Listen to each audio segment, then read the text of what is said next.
Di DKI kan pasti harganya juga lebih mahal. Iya. Di sini harganya bisa lebih murah, tapi fasilitasnya ini terjual waktu di launching. Oke. Itu sold out dalam beberapa jam, Pak. Kalau bicara keraton, Bapak kan tahu keraton itu kan tempat tinggal raja, ratu, iya High kan? class lah ya. Iya. Jadi clubhouse-nya pun juga. Bu, thank you. Tadi udah diajak jalan-jalan ke Kawana dan itu memang betul-betul membuat impress banget dengan konsepnya, dengan filosofinya dan juga dengan high standard quality-nya ya. Betul. Bagus banget. Tapi sekarang ini kita mau kemana? Nah, kalau tadi hunian premium nih, Japanese apartment, sekarang kita mau ke premium ininya, komersialnya. Berarti kawasan bisnisnya ya? Betul, betul. Oh, ada juga ya di Jababeka ya? Oh, ada, Pak. Kan aku bilang, mau tinggal, mau ngapain aja, mau cari apa aja ada. Nggak ada yang nggak ada di Jababeka, Pak. Wow. Nanti Bapak lihat sendiri deh. Mau brand apapun ada di sini. Makanan-makanan juga lengkap.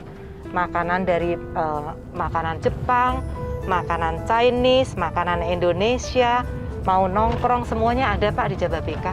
Dan itu memang merek-merek yang cukup ternama ya? Oh, betul. Oke. Itu branded semua loh, Pak. Yang masuk ke Jababeka. Nah, kalau sebenarnya Bu, sekarang ini ya, apakah hunian ini kalau bisa dibilang kira-kira selain selain ekspat dari Jepang, apalagi yang tinggal di sini? Korea mungkin atau yang lain-lainnya? Kalau penduduk aslinya aja kan juga udah 1,2 juta.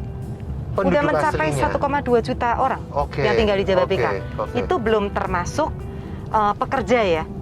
Pekerja itu ada lebih dari 700.000 pekerja yang kerja di 2.000 perusahaan yang nasional dan multinasional yang tadi aku udah cerita kan.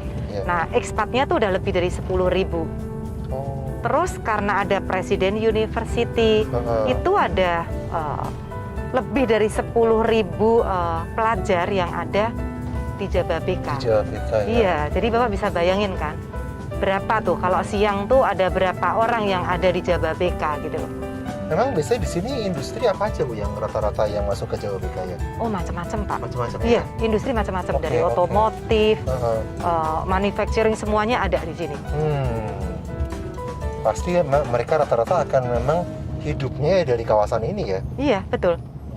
Dan mereka kebanyakan mereka memang udah dari level bawah sampai level atas ya. Ya nggak bawah sekali ya, udah dari level menengah sampai level atasnya tuh tinggalnya di Jababeka. Ya, untuk apa mereka mesti jauh-jauh, maksudnya tuh tinggal di tempat lain, mesti keluar, maksudnya takes time untuk ini pulang ke rumah. Kalau di sini aja semuanya udah ada, udah lengkap, super lengkap gitu loh. Karena saya masih berpikirnya orang tuh kayak punya ketergantungan harus apa-apa ke DKI. Ini kan nempel DKI, Pak. Ini nempel DKI. Iya, betul. Ini bukan DKI, tapi benar-benar nempel DKI. Dan nggak jauh tadi, kira-kira mungkin sekitar 30-40 menit ya dari sana tadi ya? Betul. Nggak nyampe 40 menit, Pak. Cuma 30 menit. Benar-benar nempel DKI. Iya. Ya, tadi saya dari Jakarta Selatan ke sini ya sekitar 30 menit lebih sih tadi. Iya. Ini enak banget kok, Pak. Tinggal di sini tuh nempel DKI, tapi fasilitasnya super lengkap. Kalau di DKI dapat rumah segini, di sini dapat rumah bisa lebih besar. Bisa lebih gede. Sekarang kan dengan adanya kondisi pandemik, WFH itu kan orang butuh tempat tinggal yang lebih nyaman, yang lebih besar, ya kan, lebih luas, dengan taman yang lebih gede, dengan ruangan yang lebih banyak, ada ruangan buat kerja gitu kan. Nah, kalau di Jakarta, di DKI kan pasti harganya juga lebih mahal. Di sini harganya bisa lebih murah, tapi fasilitasnya kan nggak kalah dengan di DKI gitu, udah sama gitu loh. Fasilitasnya tuh udah sama dengan DKI, betul. Termasuk kayak tempat hiburan segala itu sudah ada di sini ya? Bukan ada lagi, Pak, banyak. Nah, nanti malam Setahu aku ajak nih. Siap. Setahu saya kan soalnya orang-orang Jepang tuh kan mereka butuh tempat untuk ngumpul. Betul. Mereka butuh tempat untuk leisure lah ya. Mereka seneng banget ngumpul, minum bareng, iya kan, nyanyi bareng gitu loh. Nah, itu udah lengkap banget, Pak, di sini. Karena mereka pasti kan kayak mereka maunya tinggal di tempat yang sudah terbangun komunitasnya. Betul. Sehingga mereka punya teman-teman itu mereka lebih suka di dalam kalangan kelompoknya kan? Iya. Itu, Dan ya? satu biasanya kalau satu beli, satu tinggal di situ, yang lainnya ngikut. Oke. Nah, itu makanya kenapa kita banyak sekali ekspat Jepang yang tinggal di sini. Oke. Bukan cuma di Kawana Apartment ya, Iya. tapi di klaster premium kita pun di rumah itu Jepangnya juga banyak loh, Pak Daniel. Bukan cuma di apartemen. Yang di hunian, yang di rumah landed. Di hunian, di landed premium kita itu ekspat Jepangnya juga banyak. Westernnya ada beberapa, tapi Jepang mau lebih tinggal banyak. di rumah landed ya? Mau. Oke, Ya, sekalipun tapi- mungkin rumah landed kan nggak ada fasilitas seperti di Kawana tadi ya? Ya, fasilitasnya beda ya, pasti. iya. Kayak Ofuro segala Iya, gitu kan iya, nggak nggak ada. ada. Tapi kan fasilitas lain yang di Kawana ada seperti clubhouse, terus ada supermarket, terus ada children playground. Kawana kan ada children playgroundnya juga dengan barbecue pit. Nah, itu ada juga tuh di klaster premium kita. Ini Nah, kawasan komersialnya? Ini komersial kita, ini Sudirman Oke. 1, Pak. Oh, ini Sudirman 1. Iya, ini terjual waktu di launching. Oke. Itu sold out dalam beberapa jam, Pak. Jam loh, Pak. Bukan hari, dalam beberapa jam. Oke. Makanya karena ini sukses banget, kita akan buka Sudirman 2. Oke, Sudirman 2. Iya, Oke. yang segera akan kita launch ya, Sudirman 2-nya. Ini Bapak lihat nih, semua Ini sudah banyak tenant branded. ya ternyata di sini. Betul, Ya? ini okupansinya sudah mencapai 90% loh ini. Dan jalannya ramai banget ini ya, Bang. Ya? Betul, ini tuh memang CBD-nya Kota Jababeka. Oh, pusatnya emang di sini. Jantungnya Kota Jantungnya Jababeka Kota ya di Jababeka sini. ya di Ruko Sudirman. Sudirman, betul. Oh, di Namanya sini. aja kan Sudirman, Pak. Betul. Kayak di Jakarta Selatan ya pusatnya Iya, ya. bener. Oke. Ini Sudirman 1 nih, Tapi yang kayak begini kira-kira ini harga berapa sih, Bu? murah Pak, Murah. banget. Berapa, Bu? Buat di Jababeka, ini Heeh. cuma 3M-an loh. 3M Ruko langsung hadap jalan? Betul, Oh. di jantungnya Kota Pas di tengah Jababeka kota. loh, iya, Ini ramai CBD-nya. sekali loh ini trafficnya ya. Banget Pak, Dan harga cuma 3M. betul. Harga 3M-an ini. Wow. Dan segera Nggak kita mahal loh. buka Sudirman 2 kan. Oke. Ini di sebelah situ berarti? Di sebelah sebelahnya? situ, iya. Di sebelah Sudirman. Beberapa jam doang loh Pak ini terjual habis. Oh, berarti ini udah habis, Bu? Habis, Oke. sold out 100%. Yang akan nanti dibuka adalah yang Sudirman 2, karena masih banyak nih yang belum kebagian, Ya. makanya kita buka Sudirman 2. Berapa unit, Bu, yang akan dibuka nanti? Kita buka hanya 70-an Pak, 70 unit. jadi terbatas nih. Unitnya terbatas, kalau nggak cepet-cepet nanti kayak Sudirman 1 nggak kebagian lagi nih. Wah, ini kalau buat di rental pun bagus banget ya, buat optik, buat bank, buat kantor, buat apapun. Karena ini lokasinya, maksudnya dalam situasi pandemi seperti ini pun tetap ramai jalannya Tetap ya. rame Pak. Dan ini sebetulnya ya Pak, yang beli ini yang punya bukan cuman orang Cikarang, bukan orang Jababeka loh. Investornya ya. Ini investornya bahkan dari luar kota dan luar pulau pun itu ada beberapa yang invest di sini. Mungkin karena juga masih terjangkau harganya ya. Pertama harga terjangkau. Hmm. Terus gini Pak, sekarang ini franchise kan banyak. Ya, Jadi mereka mikir gua tinggal jauh. Kalau beli franchise kan nggak perlu ngontrol kan. Iya, Udah tidur iya. tenang, mau pegawai berhenti, bahan habis semuanya kan yang ngontrol kan master franchise-nya. Iya. Jadi kayak beli mesin ATM lah gitu loh, iya kan. Tiap bulan tinggal nerima duit. Nggak Tapi yang usah penting ini. marketnya ada nggak kan gitu mereka pasti mikir. Nah kan 1,2 Iya, juta benar penduduk juga. belum termasuk plus-plus yang pekerja Betul, segala gitu. betul. Dan ini dari Kawana dekat. Seandainya kita mau buka sesuatu yang marketnya untuk orang Jepang atau untuk orang ekspat Asia mungkin Iya. itu bisa. 5 Ini menit kan sangat-sangat dari dekat banget Kawana. dari Kawana tadi. Cuma 5 menit. Menarik sekali. Oke banget kan Pak? Sebenarnya Bu, ini Jababeka ini udah berapa lama ya kawasan ini muncul ya? Jababeka tuh mulainya tahun 1989 Pak. Oh iya, belum lama sebenarnya ya. Iya, ya 1989. lumayan sih, udah 32 tahun. 32 tahun. Oke. Jadi memang mulainya kan dari industrial dulu. Jadi gini, kita memang sengaja membangun ekonominya dulu. Membangun ekonomi. Iya, setelah itu karena ekonominya udah ada, kan pasti kebutuhan akan tempat tinggalnya juga muncul. Nah, baru kita ini huniannya gitu. Jadi sebenarnya sekarang kota townshipnya ini awalnya memang adalah sebuah kawasan pendukung untuk industrial yang sudah masuk terlebih dahulu. Iya, betul. Oh, betul. Okay. Ya, kalau cerita maksudnya gini, orang itu kan kalau beli properti itu pertama pasti kan mau tahu developernya. Iya kan. Betul. Dan sekarang infrastruktur itu udah jadi ini ya, faktor utama untuk orang tuh memilih properti. Betul. Belilah properti di mana infrastruktur dibangun masif. Jadi ikutilah kemana pembangunan infrastruktur, di situ pasti harganya ini. Iyalah Pak, kayak rumah kita aja, depannya dibangun jalan tol, pasti kan rumah kita tanahnya jadi naiknya kan berkali-kali lipat gitu loh, terbang kan harganya.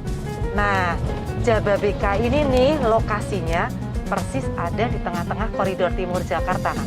Pas loh Pak, di tengah-tengah.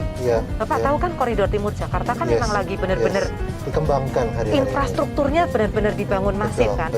Beberapa kan udah jadi, itu udah beroperasi. Iya kan, kayak tol layang Cikampek 2, terus ada Patimban Seaport, terus ada high speed train. Ada beberapa yang udah jadi, yang baru beroperasi, ada beberapa yang sedang dibangun, dan ada beberapa lagi yang direncanakan dan segera akan mulai dibangun. Kayak high speed train yang Jakarta-Bandung, itu kan Jakarta-Bandung cuman 20 apa 25 menit gitu, itu kan udah kayak terbang aja Pak. Betul. Iya kan? Betul. Itu udah sama kayak pesawat loh itu. Dan itu akan lewat di Jababeka ini nanti kan? Iya, betul Pak. Betul. Jadi ini salah satu tempat transitnya sebenarnya dari akses high train. Iya, jadi gini Pak, kita tuh kan nanti akan dibangun TOD Center ya. Ada rencana dibangun TOD Center. Dan TOD Center kita itu akan jadi TOD Center terbesar dan terbaik se-Asia Tenggara. Kalau di luar negeri kan hunian yang di dekat TOD Center itu kan pasti harganya mahal. Iya kan? Nah, ini akan jadi TOD Center terbesar, terbaik se-Asia Tenggara. Itu nanti semua seperti 5.600 hektar ya. Iya, MRT, LRT, iya kan? Semua komuter lain itu semuanya nanti kan akan terintegrasi jadi satu tuh. Di sini semua. Di TOD Center itu. Iya. Nanti dari tempat pemberhentian high speed train itu juga nanti ada public transportation yang menuju ke TOD Center ini. Jadi semuanya nanti akan terintegrasi di TOD Center ini. Tapi kalau sekarang dari 5.600 itu apakah sudah semuanya habis dikembangkan atau belum? Karena Pak, orang akan melihatnya kan kalau memang lahannya udah tinggal sedikit, mungkin kan pertumbuhannya akan terhambat aja. Kita yang kita kembangin itu baru sekitar 3.000-an ya. Jadi masih banyak pengembangannya. Masih ada future development yang cukup masif ya. Sangat, iya Pak. Oke. Jadi bukan cuman hunian, tapi komersial pun kita juga akan terus bikin komersial baru lagi dengan konsep yang tentunya berbeda ya. Kita akan sesuaikan dengan kondisi kebutuhan pasar waktu itu. Kebutuhan pasar, kondisi pandemi. Jadi nanti kita komersial areanya pun juga ada outdoornya terbuka gitu loh Pak. Iya kan? Huniannya pun juga sama Pak. Kita sekarang bikin hunian tuh kan mengikuti tren perubahan tren ini ya karena pandemi ya. Betul. Jadi ini nanti saya ajak Bapak ke satu klaster yang kita baru launch. Keraton Residence. Keraton Residence, unik sekali namanya. Kalau bicara keraton, Bapak kan tahu keraton itu kan tempat tinggal raja, ratu, iya high kan? class lah ya. Iya. Jadi clubhouse-nya pun juga super lengkap tuh. Ada 8 fasilitas di dalam clubhouse-nya. Keraton tuh ibaratnya kan adalah segmennya bangsawan ya harusnya. Betul. Nggak semua orang bisa masuk. Semua orang bisa ke sana. Iya kan? Iya. Nah, rumah di keraton ini juga kita udah desain tuh benar-benar menyesuaikan kondisi pandemi. Ini yang sekarang memang lagi produk terbarunya ya Bu ya? Produk terbaru. Baru aja kita launch ini, Keraton Residence. Dan nantinya akan ada klaster-klaster premium lagi ini. Lucu sekali ya, justru di saat pandemi malah create-nya premium produk ya? Nah kan karena orang-orang Jakarta juga kan banyak yang mulai ngelirik, mulai pindah ke sini karena mau hunian yang lebih luas. Tapi maunya yang fasilitasnya sama dengan DKI gitu loh. Oke, mereka mencari yang mereka mau upgrade, mereka punya size untuk rumah. Betul. Mereka tapi kalau bisa harganya yang nggak semahal DKI. Betul. Tapi fasilitasnya setara. Maunya yang fasilitasnya setara. Nah, kebetulan Jababeka lah tempatnya. Terawat juga ya pembelinya ya, tapi Jababeka malah menyediakan produk yang seperti itu. Berarti market premium masih banyak ini berarti ya? Masih banyak, Pak. Sebetulnya dengan kondisi pandemi ini, market premium itu justru naik ya. Oh, malah naik ya? Malah naik, Pak, market premiumnya. Kan kita bukan cuma dari maksudnya orang Jakarta, orang DKI yang mau pindah ke sini ya, karena ini kan nempel dengan DKI ya. Tapi orang-orang di Jababeka sendiri pun ini kan juga ada banyak juga orang yang mau naik kelas, iya kan? Karena apa namanya kondisi pandemi juga yang mereka harus work from home, mereka butuh hunian yang lebih luas, lebih nyaman, terus mau fasilitas yang lebih lengkap.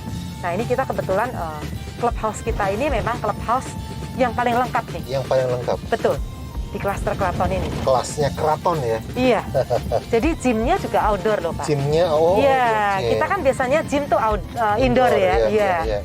Ini gymnya kita bikin outdoor. Biliar, terus tenis meja, yoganya pun juga outdoor. Ya, ini betul-betul menjawab situasi ya berarti ya? Iya, betul. Situasi. Sekarang, tapi memang berarti ke depannya apakah memang Jababeka akan dalam waktu dekat ya akan lebih memfokuskan ke market premium itu, Bu? Betul. Karena setahu saya kan dulunya tidak banyak ya Jababeka mengeluarkan segmen-segmen harga yang. Cuman kita memang kan mulainya udah di medium. Iya. Nah, sekarang kita memang udah fokusnya untuk ke sana ya. Middle up. Di saat developer lain mungkin maunya main yang di level bawah karena dibikinnya akan lebih cepat laku terjual. Betul. Bikinnya kecil-kecil gitu kan, tapi asal mudah dijual gitu kan. Ya kita nantinya juga pasti akan ada yang kecil juga ya, karena kebutuhan akan yang kecil itu pasti tetap ada. Oh ini gitu ya kawasannya ya. Betul. Nah ini kita udah masuk ini dekat sekali sama sekolah. Apa tuh yang di sini ya? Ini ya Pak, Keraton Residence ya. Ini tuh benar-benar selangkah ke pasar. Ibu-ibu kan seneng banget tuh. Kalau deket ke pasar, bisa jalan kaki loh ke pasar. Terus ke Al-Azhar tuh juga bisa jalan kaki. Dekat sama Al-Azhar ini. Saya tahu soal tempatnya. Opa, oma tuh kalau mau nganterin cucunya juga tinggal jalan kaki. Jadi ini benar-benar selangkah kemana-mana Pak. Iya, areanya dekat kemana-mana ini. Betul. Ya. Ini lokasinya strategis banget ini, Keraton Residence. Iya dong Pak, Raja sama Ratu kan. Masa mesti jauh-jauh. Nggak di pinggiran ya. Betul. Nah ini rumah contoh kita nih. Kita boleh lihat ini Bu ya. Ayo.